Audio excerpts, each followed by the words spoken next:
There are four qualities the Buddha said can bring about success in the practice of meditation, particularly the success in concentration.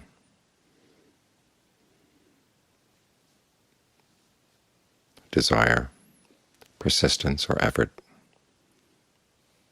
intentness, and using your powers of judgment wisely. Of those four, three are omitted in modern instructions in meditation. In fact, the three are said to be bad things in modern meditation.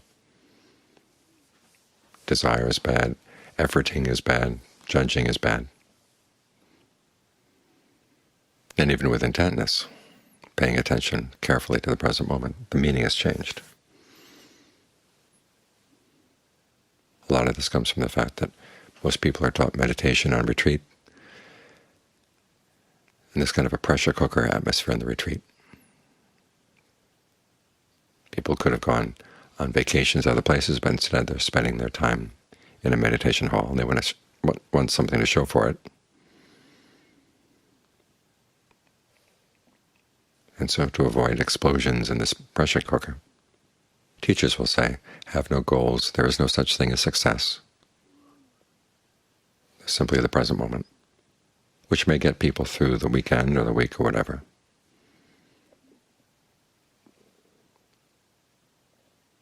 But doesn't necessarily bring the best results in meditation. There was a time when the Buddha once told the monks they should practice breath meditation. And one monk said, yes, I practice breath meditation. And the Buddha asked him, what kind of breath meditation do you do? And the monk said, I put aside hopes and expectations for the future, thoughts about the past, and I'm equanimous in the present moment. I breathe in and breathe out. Which sounds like a lot of the meditation instructions you may get at a meditation retreat. But the Buddha said, well, there is that kind of breath meditation, but it doesn't get the best results. Then he set forth his 16 steps, which are very proactive. You make up your mind you're going to breathe in certain ways. Breathe aware of the whole body. Breathe calming the breath. Breathe in a way that gives rise to rapture. Breathe in a way that gives rise to pleasure. Breathe in a way that steadies the mind or gladdens the mind or releases the mind, depending on what the mind needs. All of which are very proactive and are aimed at getting the mind into concentration. There is a purpose to all this. The Buddha's instructions on mindfulness go right there to right concentration, if they're done right.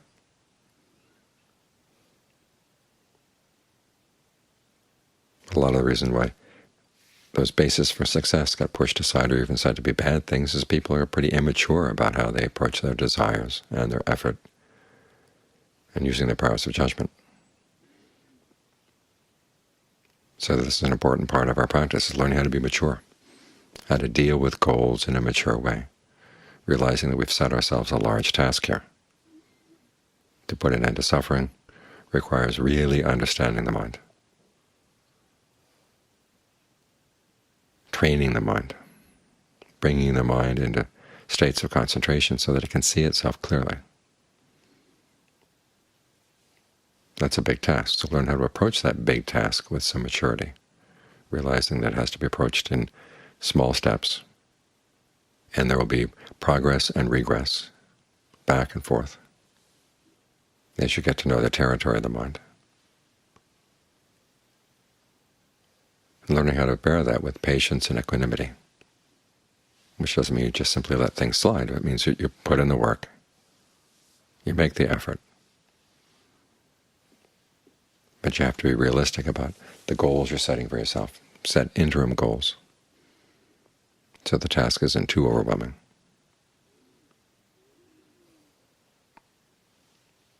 And beginning with desire, learn how to be mature in these bases for success.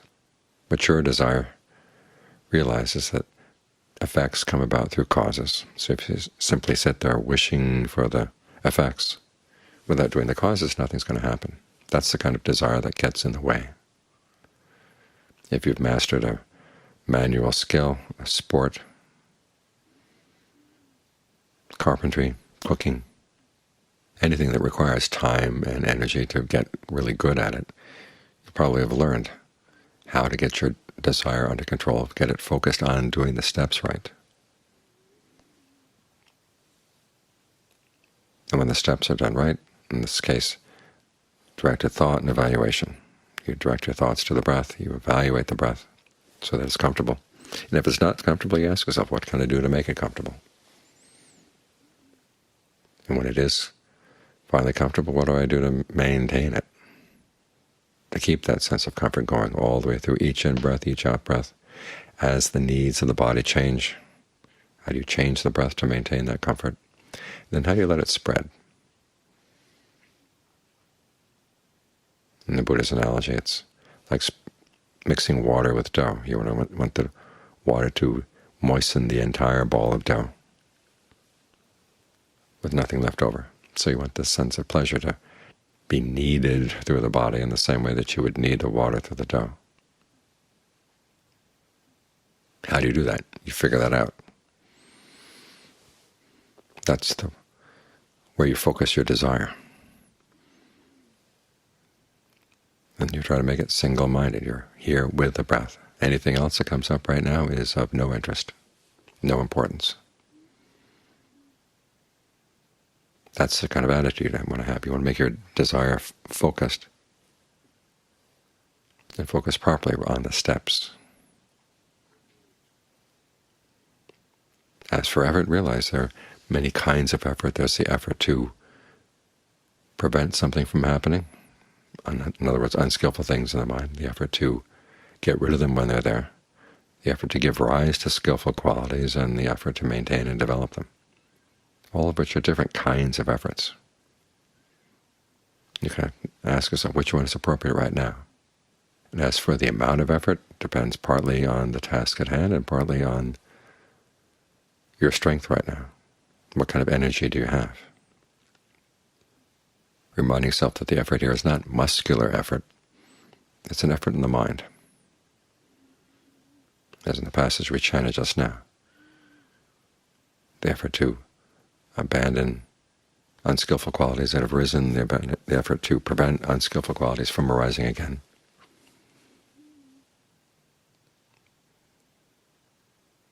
The effort to give rise to skillful qualities and the effort to maintain them. These are efforts of the mind. Because it's very easy for the mind to start wallowing in a comfortable thought or a pleasant thought that has nothing to do with the meditation. So you have to spur it, to remind yourself you don't know how many more breaths you have. Each time your heart beats, it's one less beat between you and death. So you want to use those heartbeats well.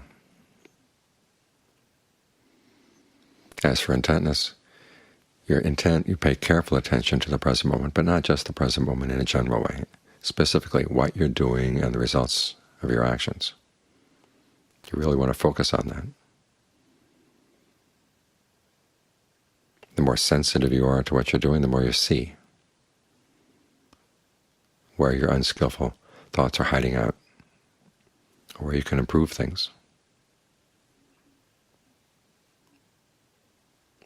As for using your powers of judgment, it's very important that you not judge yourself as a meditator.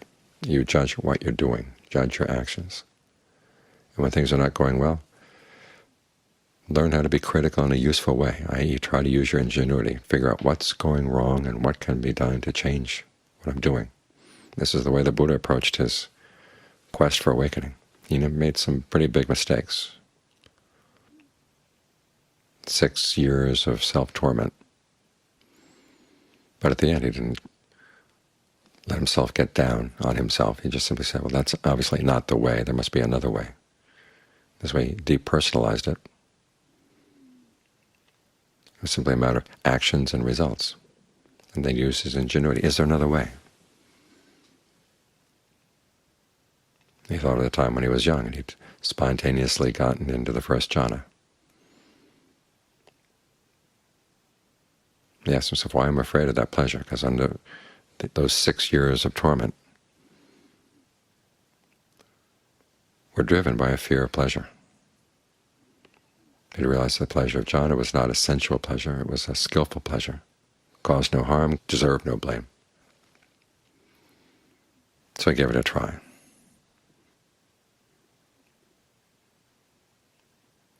To learn how to take criticism well, both external criticism and internal criticism. The criticism can be helpful is focused on actions and how you get things done the way you want them to. You see, all these four qualities center around this. Realizing there are causes and effects, so you want to do the causes. You put the effort in to do the causes. You pay careful attention to what you're doing, sensitive to the results. And you try to figure out how to make those results better. Those last two qualities are well summarized by John Fuang. I've said many times the two words he used most in his meditation instructions were be observant and use your ingenuity. Using your ingenuity, that's the best way of using your powers of judgment, to get yourself past an impasse. It's in this way that these four qualities actually do lead to success in the meditation. You attain the goal that the Buddha talked about. In the very beginning, you get the mind into a state of right concentration. From there you develop insight, again, by looking at what you're doing and being sensitive to your actions and the results. These bases of success help not only with concentration, but also with the development of discernment. Because the ending of suffering is possible. It's not simply a matter of being okay with whatever comes up. It's not a matter of lowering your expectations. You raise your expectations as to what a human being can do, what you as a human being can do.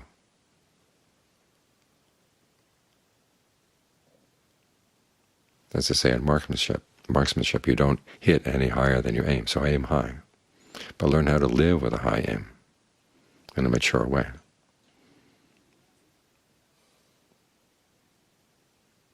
So that your immaturity doesn't get in the way of attaining the goal that we all want.